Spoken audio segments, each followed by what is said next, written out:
Hi everybody, Martin at Flicking Feathers again today, and we're doing something a wee bit different. This is the first video in a series I'm just going to call Hair Bugs 101. So it's going to be all about tying bass bugs, right, with deer hair, right? No cork, no foam, just deer hair bugs. It's a lot of fun. It can be a bit frustrating when you're learning it, so I'm going to hopefully help smooth that out for you, right? Now, I'm no Pat Cohen, but I can tie a decent bug, right? And other people might disagree with me, that's fine, right? They might have different ideas about what they like. I'm going to try to help you from my point of view, what I think what works for me. So, as I say, this is the first video and I'm going to look at the tools and the other wee sundries and odds and ends that you might feel that you need, or that might be useful and help you in your process, right? So we'll crack on, right? Tools first of all. So as well as your standard fly tying tools, right? Your scissors, your bobbin holder, you're going to need a couple of other things. So some of these you might already have, right? So obviously you've got a bobbin holder. I don't think you need to buy a specialist bobbin holder, right? Some people will say get a Stonefall, one of these with a spindle so that the bobbin can't come off the bobbin holder. I don't like them in my hand, right? I don't like this empty space, right? I just always feel quite kind of uncomfortable. I'm unfamiliar with it. I just still use the standard TMCO ceramic. This is the big game version with a large bore cylinder. It's fine, right? 150 or 200 GSP. I can just lock my finger in and pull it, and that bobbin is not coming off the bobbin holder, right? It's staying in. I can apply every bit of the amount of pressure I can apply with the right bobbin. It's to me it's fine, but if you feel more comfortable using a right bobbin or a Stonefall or like the Miscellaneous or something that's also got a spindle, I believe, then use one of them, right? Use the bobbin holder that you are comfortable with, right? Just make sure it's got a nice big bore and can easily take the heavy thread, right? So you're going to be using GSP. It's probably the main choice, it's the best choice nowadays. You can use like 210 Danville's or Uni Big Fly, that's fine, right? You can tie a good bass bug with them, but the lack of stretch and all that and the GSP is better. But don't be tempted to go fine, right? Keep the denier count, right? Keep the denier count. You want thick enough thread so you don't cut your hair, right? If you go in and use like a 70 denier GSP, you'll be slicing through that deer hair left, right and centre. 150, 200, something like that, right? So that's the first thing. A good pair of scissors, right? Like heavy duty scissors, right? I like the Renault Supercuts, or Renomed, I don't know how you pronounce it. Really good scissors, right? Really sharp, very fine blade, right? Grabs that deer hair, cuts it off the hide perfectly, right? Your other tying scissors you might occasionally use for finishing wee bits and bobs, great, but you've got them, right? I'm not a huge fan of curved scissors. I feel like they kind of trap you into the curve of the scissor, and I don't really like using big thick scissors, right? Like these ones with the screw. These are good for a lot of things, but the width of the blade, the thickness of the blade, it's like double the thickness of that Renault scissor, right? Stick with the good stuff. That's what I would say. A nice fine blade that's sturdy, sharp, serrated does not do you any harm either, right? It's the good stuff. You've probably got a half hitch tool. You might even have bought it in a pack of 3. You know, when you were starting out, these are often sold in packs of 3 sizes. But you need a big half hitch tool, right? So you can push it over the bug and put a half hitch in between stacks, right? You can do it with your hands, certainly, but it's sometimes a bit better getting it in and getting it placed where you want with the tool. This is the biggest size available from this maker, which was don't remember, but it's about 5mm at one side and about 3 at the other, right? So it'll handle all but the very biggest of hooks. You can use a pen tube if you need to go any bigger. Another thing that I think is essential is a cautery tool. Right, this is the Beadsmith Thread Zap. Cheap, very useful. Clearing your eye if you need burning sockets to take an eye. Handy to have. Right, if you recess the side of the bug and stick the eye in, the eye will stick in there much longer. Right. Fine comb, the next thing, right? I like this. This is a metal lice comb. I've also got a plastic comb, which is really good in the winter when there's a bit of static. The plastic comb just grabs all of that under fur, just pulls it out. It's fantastic. So traditionally people would say use a bone comb, right? Because it's an anti-static, right? But I want static in the comb if I can get it, right? The metal comb you don't really get it, right? Because it's, you touch it and it earths, right? But a bone comb's anti-static, so that you're just relying on the friction of the teeth, which are shiny, to grab the underfur, clean your hair. It's not the best, right? Also, bone combs break. If you use bone combs, you'll be breaking those combs and buying a new one every month, right? I've done it. I know several people who have done that, right? Don't you do it. The other thing is a good packer, right? This is the Fugly packer. I don't know if the Fugly packer is still produced by Superfly. I saw that Beast Brushes in Australia were making them with Pat's blessing. But get yourself a good packer. Don't get a wee daft brassy packer or anything like that. You'll end up hurting yourself. You'll slip off it. You'll stick a hook in your thumb. Right? Good robust packer that you can hold tight. It's got a ridge to protect your finger from slipping. The other thing you want is, I mean, you've got a hair stacker, I'm sure, but you'll need a bigger one, right? If you've got wee stackers for tying size 16 elk hairs, Comparadons, whatever, it will not do this, right? This is a nice big. The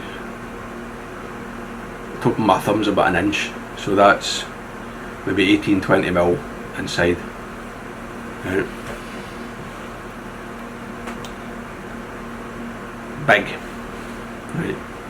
You want a size appropriate stacker to the bugs you're tying, right? Again, I don't think the brand matters. Pick one you like, right? Bit of rub on the bottom, bit of sort of stoutness to it, and that's you. You're fine, right? They all work. Razor blades, double-edged razor blades. You need them for trimming, right? You'll never get the finish on a bug by using scissors that you'll get with a razor blade. Maybe even a razor blade and then sandpaper if you're really fussy. I just buy whatever. When I go online to buy them, I just buy whatever's the cheapest. Whatever I get the best price for 100 or blades or whatever. You only get a couple of bugs per edge if you're lucky, right? I mean, a single blade might do 2 bugs, might do 3, right? That's what I think. I mean, you could easily be changing blades every bug, right? Every trim, every dahlberg diver you tie, you might need a new blade depending on the size of them and things, right? If you're tying a wee size 6, you'll maybe get a couple. If you're tying something on like a 1/0 TMCO 089, which is a monster of a hook for its size, you know, you'll get 1 bug. That's just basically how it is. There's other things that you need, right? So what I would say, if you're going to add legs, rubber legs, I don't know if you need a leg puller, right? There you go. Right, this is a Whitlock style leg puller. I think this is the best, right, thing you can use. I'll make a video showing you how to make these. It's very easy. It's just basically a loop of nylon glued into a sewing needle, right? You can also use like a bobbin holder threader, a bobbin threader, or you can fold a bit of like guitar string wire, something like that, and just whip the end. But these are great because the needle's stiff, right? It's a bit more rigid than like a threader. Easy to make. If they break, you just make another one, you know, do half a dozen at a time, whatever. Dead useful. Now, news where it gets a wee bit weird, a wee bit away from fly tying stuff, right? Let's enjoy baking, right? Cooking sheet, this is called in Japanese, but it's parchment paper, right? Baking parchment, greaseproof paper, whatever you want to call it. When you finish your bugs, especially like a popper face or something like that, you can use this in conjunction with one I've coloured in black so you can see it in that minute. But a hard plastic, I cut this from like a file box, right? It's just a plastic rectangle, and I've melted a hole. The hole is horizontal, so you slide it over there, twist it, and it's pressed onto the face of the bug, and you use this to protect the glue or cement that you use, or prevent the glue or cement that you use from sticking to the plastic face. And you've got a lovely flat smooth face, right? So bits of plastic, use the threads up, just melt a hole, you slide it on, you turn it, right? You'll see that in some videos coming up when I'm tying the bugs, right? The other thing you can have is like little forms, right? Wee round, same idea. In this case, just for a sort of flat bottom round popper, right? And I've got a vertical hole. Slide it on, turn it, and that gives me a lovely. This is just I've drawn around a coin, perfectly round face template to trim against at the start of the trimming process. Easy to make. You just cut it, bit of sandpaper to smooth the edge, melt the hole. Right, so that's most of the stuff. The other thing I would say is the glue that you use, right? I sometimes see folk online, they're talking about super glue and all that, and it blows my mind, right, that folk use super glue on deer hair, because it makes it brittle, and it's like it's just no good. Right?